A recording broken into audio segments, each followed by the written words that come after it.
नमस्कार, मैं हूं सत्यपाल और आप देख रहे हैं CWB हिंदी न्यूज। शक संवत 1948 विक्रम संवत 2083 आज ज्येष्ठ मास के शुक्ल पक्ष की अष्टमी तिथि और दिन सोमवार है। तदनुसार अंग्रेजी तारीख 22 जून सन 2026 आज यानी 22 जून को मुख्य रूप से विश्व वर्षा वन दिवस मनाया जाता है, जिसका उद्देश्य पृथ्वी के वर्षा वनों के संरक्षण और जैव विविधता के महत्व के बारे में जागरूकता फैलाना है। इसके अलावा भारतीय सिनेमा के दिग्गज अभिनेता अमरीश पुरी का जन्मदिन भी 22 जून को ही आता है। सबसे पहले आज की सुर्खियां। हरियाणा में 24 जून तक मौसम का यू टर्न, कहीं बारिश तो कहीं बढ़ेगी गर्मी, बताएंगे मौसम का ताजा हाल। जरूरी खबर, हरियाणा में जमीन की अदला बदली पर सख्ती, अब सरकार की मंजूरी के बिना नहीं होगा ये काम, बताएंगे पूरी अपडेट। कृषि फीडरों के लिए नया बिजली आपूर्ति शेड्यूल हरियाणा में जारी, किसानों को इतने घंटे मिलेगी इलेक्ट्रिसिटी। केसीसी लोन प्रक्रिया में बड़ा बदलाव, 15 दिन में मिलेगा फसली ऋण, बताएंगे पूरी खबर। हरियाणा में खाली पदों का आंकड़ा सार्वजनिक करे सरकार, सिरसा में कुमारी शैलजा बोली, भर्ती में देरी से युवा हो रहे हैं परेशान। हरियाणा के 19 जिलों में रविवार को नीट री एग्जाम हुआ, 65,000 से अधिक कैंडिडेट्स पहुंचे। हरियाणा एसएससी की चेतावनी, सीईटी ग्रुप डी फॉर्म भरते समय न करें ये गलतियां, बताएंगे पूरी खबर। सिरसा में कुलदीप बिश्नोई का शक्ति प्रदर्शन, स्नेही मिलन में दिखा बड़ा जन समर्थन। रोहतक में पूर्व सीएम भूपेंद्र सिंह हुड्डा का सैनी पर तंज, हुड्डा बोले हरियाणा में कानून व्यवस्था चरमराई, मुख्यमंत्री पगड़ी पहनकर पंजाब घूम रहे। जींद में हाइड्रोजन ट्रेन का हाई स्पीड ट्रायल, 24 जून से 120 किलोमीटर प्रति घंटा की रफ्तार से होगा परीक्षण। हरियाणा में योग दिवस की धूम, सीएम सैनी ने की बड़ी घोषणाएं। पीएम किसान योजना की 23वीं किस्त जारी, हरियाणा के 15,95,000 किसानों को मिले 319.13 करोड़ रुपए। डोनाल्ड ट्रंप बोले ईरान हिजबुल्लाह को रोके वरना फिर हमला करेंगे, यूएस ईरान के बीच 82 मिनट बातचीत हुई। वैभव सूर्यवंशी की 11 गेंदों पर 50 रन से फास्टेस्ट 50 से इंडिया ए चैंपियन, 29 गेंदों पर 94 रन बनाए, फाइनल में श्रीलंका को 66 रन से हराया। शतक बनाने वाले यशस्वी जायसवाल टीम से बाहर, इंग्लैंड दौरे पर गिल होंगे वनडे कप्तान तो श्रेयस उप कप्तान। मुंबई में बारिश, फिर एक्टिव हुआ मानसून, आगे बढ़ने के आसार, सोलापुर के पास 14 दिनों से रुका था मानसून। और 31 जुलाई तक फाइल कर दें इनकम टैक्स रिटर्न, अगर इनकम 2.5 लाख से ज्यादा तो भरना जरूरी। और अब खबरें विस्तार से।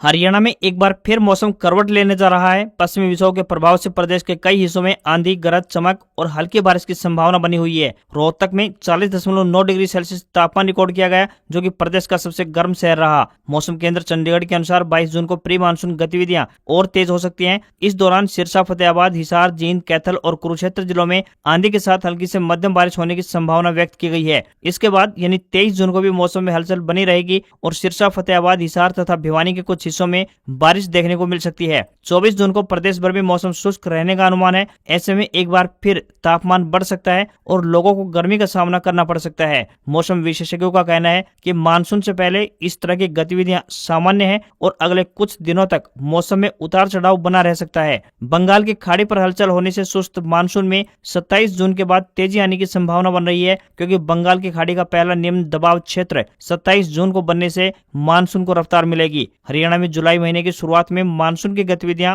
और बढ़ सकती हैं।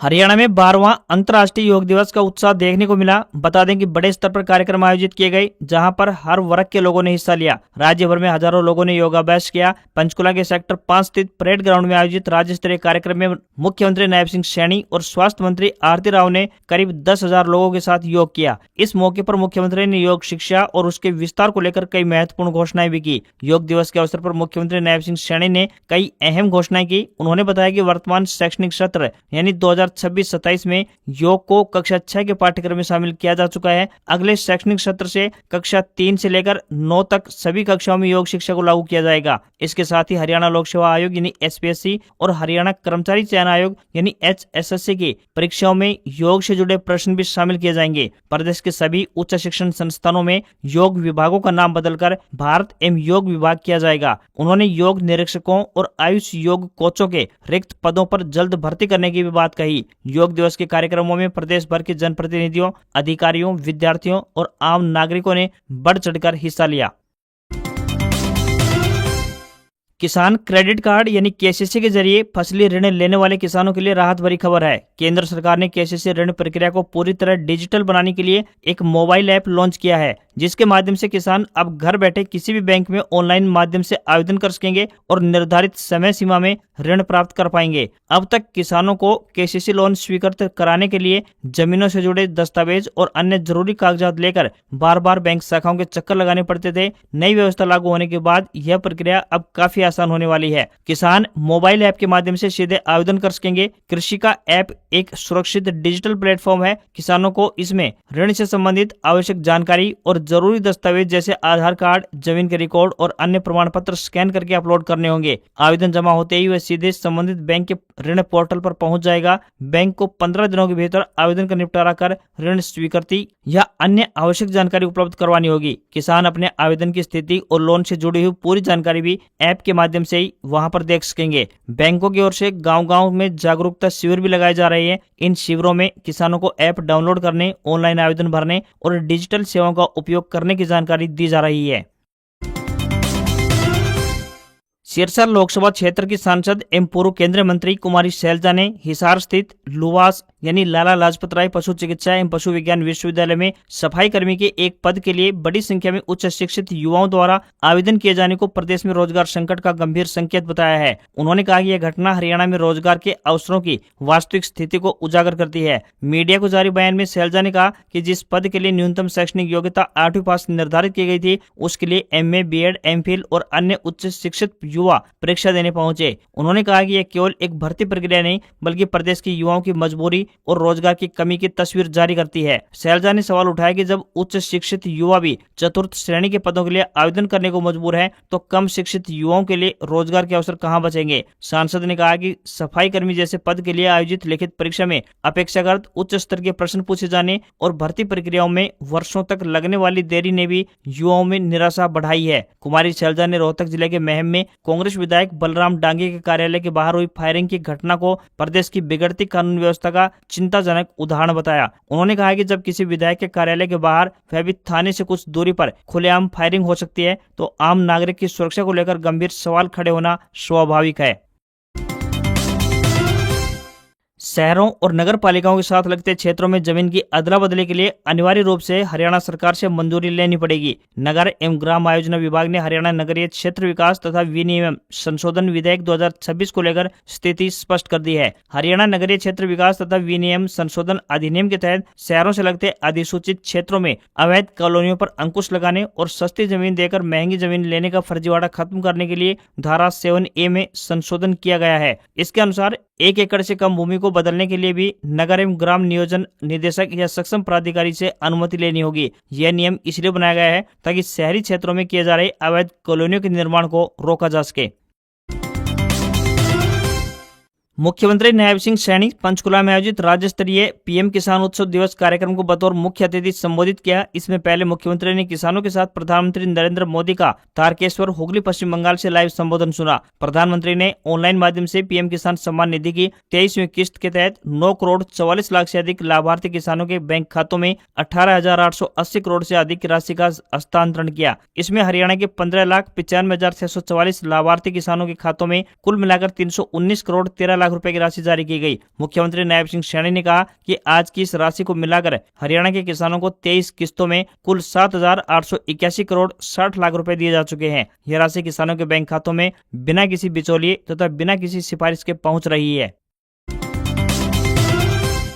हरियाणा में कृषि कार्यों के लिए बिजली आपूर्ति को सुव्यवस्थित करने के उद्देश्य से उत्तर हरियाणा बिजली वितरण निगम और दक्षिण हरियाणा बिजली वितरण निगम ने कृषि फीडरों के लिए नया विद्युत नियामक प्रबंधन शेड्यूल जारी किया है। यह नया शेड्यूल 21 जून 2026 की मध्य रात्रि से लागू हो गया है। निगमों के मुताबिक सभी कृषि फीडर समूहों को प्रतिदिन 8 घंटे बिजली उपलब्ध करवाई जाएगी। बिना पाबंदी वाले क्षेत्रों में एकल समूह को सुबह 7 बजे से दोपहर 3 बजे तक बिजली मिलेगी। जिन क्षेत्रों में कुछ पाबंदियां हैं वहां 2 समूह बनाए गए हैं और उन्हें अलग अलग समय पर बिजली आपूर्ति दी जाएगी। वहीं अधिक पाबंदी वाले क्षेत्रों में 3 समूहों के अनुसार 24 घंटों को 3 हिस्सों में बांटकर बिजली दी जाएगी। बिजली निगमों ने अधिकारियों और कर्मचारियों को निर्देश जारी किए हैं कि निर्धारित शेड्यूल का सख्ती से पालन सुनिश्चित किया जाए। जीरो कट व्यवस्था और लोड प्रतिबंधों में किसी प्रकार की लापरवाही पाए जाने पर संबंधित अधिकारियों और उपकेंद्र कर्मचारियों के खिलाफ कार्रवाई की जाएगी।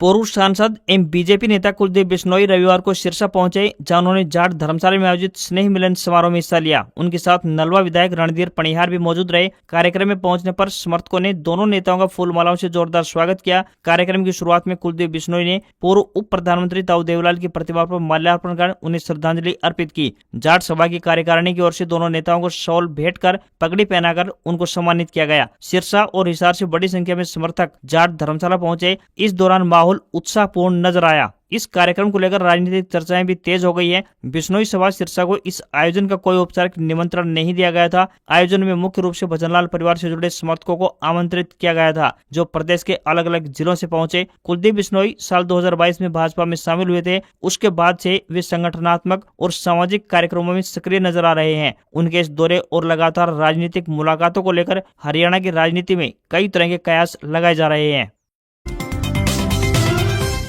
ब्रिक्स देशों के गुरुग्राम में होने वाले सम्मेलन को लेकर पुलिस ने कमान संभाल ली है। सम्मेलन आज यानी 22 से लेकर 25 जून तक गुरुग्राम के गोल्फ कोर्स एक्सटेंशन रोड स्थित ग्रैंड हयात होटल में होगा। ब्रिक्स देशों के ऊर्जा मंत्रियों के सम्मेलन में दुनिया भर में बढ़ रही ऊर्जा की डिमांड के ऊपर चर्चा की जाएगी। इसमें ब्रिक्स देशों के ऊर्जा मंत्रियों के अलावा कुल 30 देशों के ऊर्जा मंत्री या उन देशों के प्रतिनिधि शामिल होंगे। दिल्ली एयरपोर्ट से मेहमान होटल तक पहुंचेंगे। इसके लिए गुरुग्राम पुलिस ने गुरुग्राम बॉर्डर से लेकर होटल हयात तक 500 से अधिक पुलिस कर्मियों की तैनाती की है। होटल के अंदर और बाहर बड़ी संख्या में पुलिस कर्मियों की तैनाती की गई है। ब्लैक कमांडो भी सुरक्षा व्यवस्था संभाले हुए हैं।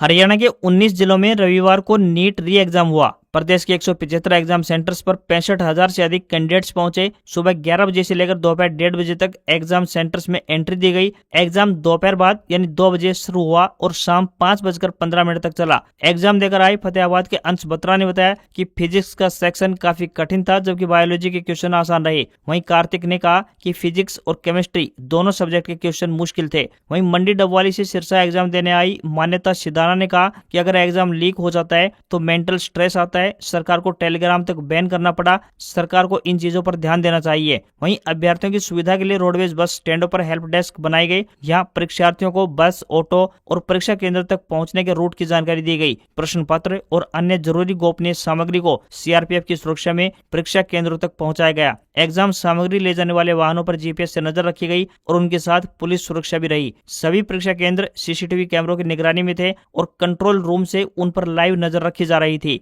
नकल रोकने के लिए सभी जिलों में कोचिंग सेंटर और फोटोस्टेट की दुकानें भी बंद करवाई गई।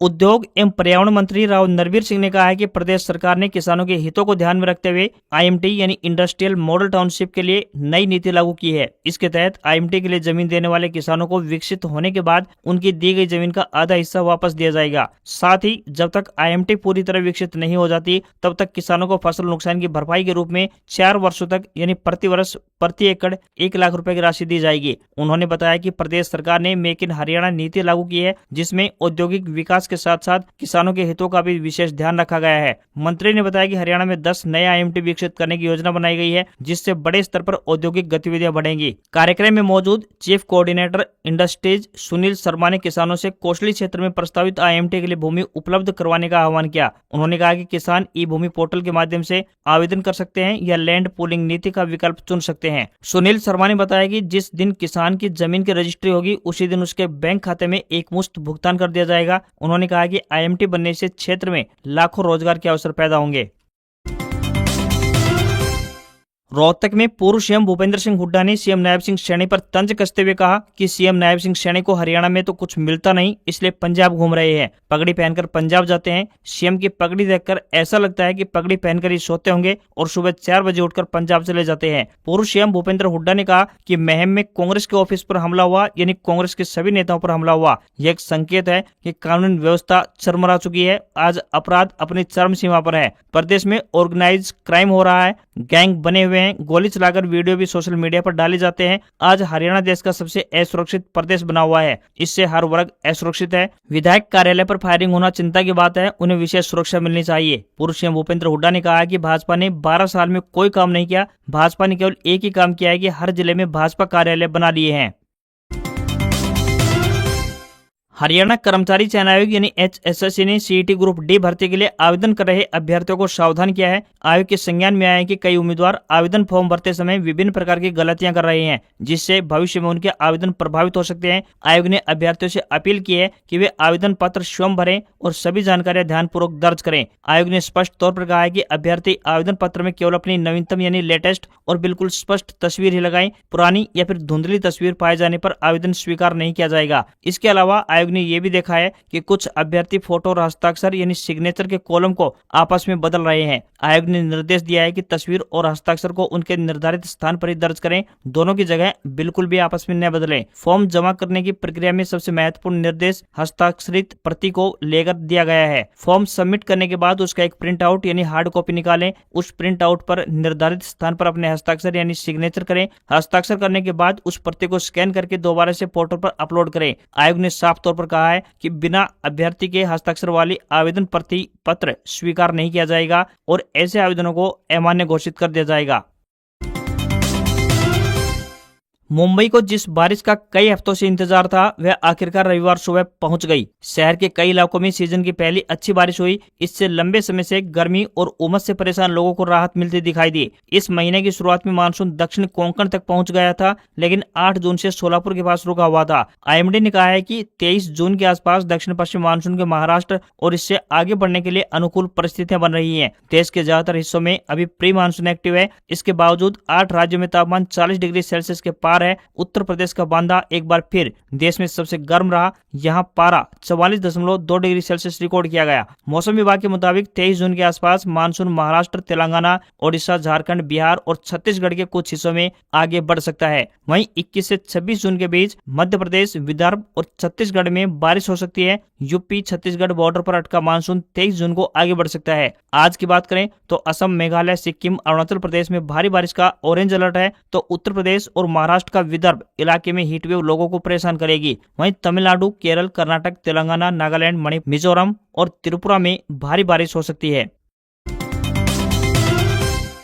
आज यानी 22 जून से शुरू होने वाले हफ्ते में भारतीय शेयर बाजार में काफी हलचल देखने को मिलेगी। 26 तारीख को मुहर्रम के चलते बाजार में केवल 4 दिन कारोबार होगा। अमेरिका ईरान तनाव और विदेशी निवेशकों की खरीदारी बिकवाली से लेकर टेक्निकल फैक्टर बाजार की दिशा तय करेंगे। वहीं शुक्रवार को बाजार की गिरावट में सबसे बड़ा हाथ IT सेक्टर का रहा। इन्फोसिस, TCS, टेक महिंद्रा और HCL टेक जैसे दिग्गज कंपनियों के शेयर 7% तक टूट गए। आने वाली तिमाहियों में भारतीय IT कंपनियों के रेवेन्यू में भी गिरावट का अनुमान लगाया जा रहा है। इससे IT शेयर और गिर सकते हैं। लंबे समय तक बिकवाली करने के बाद विदेशी संस्थागत निवेशक एक बार फिर भारतीय बाजार में नेट बायर्स बन गए हैं। वहीं वित्त वर्ष 2025-26 के लिए इनकम टैक्स रिटर्न यानी ITR फाइलिंग शुरू हो चुकी है। आम टैक्स पेयर्स के लिए रिटर्न फाइल करने की आखिरी तारीख 31 जुलाई 2026 है। वहीं बिजनेस क्लास के कुछ लोगों के लिए 31 अगस्त तय की गई है। अगर आप 31 जुलाई तक चूक जाते हैं तो 31 दिसंबर तक जुर्माना भरकर बिलेटेड रिटर्न फाइल कर सकते हैं। ITR आपकी पूरी आय, निवेश और वित्तीय लेन देन का आधिकारिक रिकॉर्ड होता है। आज खबरों में बस इतना ही। देखते रहिए आपका अपना हरियाणा का सबसे बेहतरीन news channel CWB Hindi news. नमस्कार। इसी आशा के साथ आपका दिन शुभ रहे।